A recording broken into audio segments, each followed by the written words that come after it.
আসসালামু আলাইকুম বন্ধুরা, আশা করি সবাই ভালো আছেন। তো আজ চলে আসলাম আমাদের পেঁপের চারা। আমি 4টা পেঁপের চারা কিনেছি, লাগাইছি। তো পেঁপের চারার মধ্যে পানি দিব।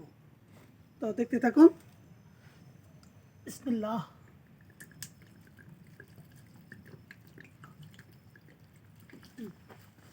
আসুন, একটা পেঁপের চারা,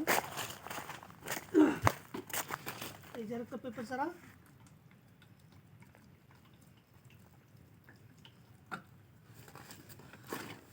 চলে আসুন।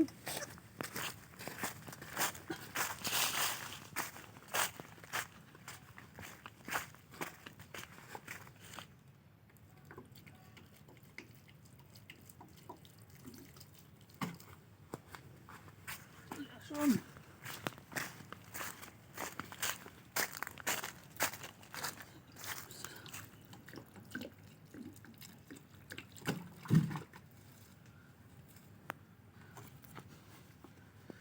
তো আপনারাও আপনাদের যে জায়গাগুলো পড়ে আছে, পতির জমি যেগুলো আছে, সেখানে আপনারা পেঁপে চারা লাগাইবেন, বিভিন্ন সবজি চারা লাগাইবেন। কারণ এতে করে দেখা যাচ্ছে যে আপনারা কীটনাশক মুক্ত, ফরমালিন মুক্ত সবজি পাবেন।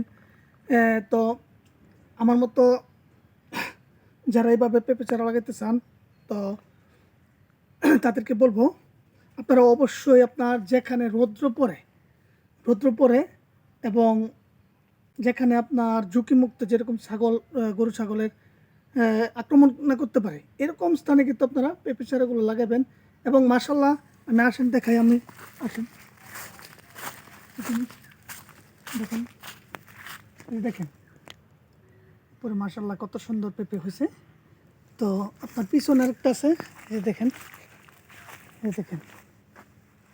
তো এরকম হলে দেখা যাচ্ছে যে আপনার দেখা যায় কোনো যে পেঁপের যেই চাহিদাটা, আপনার অনেক সময় দেখা যায় আপনার যে আমি আলু বলি, আলুর যে দামটা অনেকটাই মাঝখান দিয়ে অনেকটা দাম বাড়ছে, এখন একটু কমেছে। তো মোটামুটি দেখা যাচ্ছে যে এই পেঁপে দিয়ে কিন্তু আপনার মাংসের মধ্যে, আমরা তো মাংসের মধ্যে আলু দিই, তো এই পেঁপে কিন্তু দিয়ে অনেক সুন্দর, পেঁপে কিন্তু অনেক ভালো লাগে, ঠিক আছে। এবং সর্বোপরি আমি বলবো, আপনাদের যেই অযথা পড়ে রয়েছে আপনার বাড়ির আঙ্গিনা, আনাচে কানাচে যে জায়গাগুলো পড়েছে, সেই জায়গাগুলোতে আপনারা অবশ্যই এরকম সবজি চাষ করবেন। তো আজকের ভিডিও এই পর্যন্তই। সবাই ভালো থাকবেন, সুস্থ থাকবেন। আল্লাহ হাফেজ। আসসালামু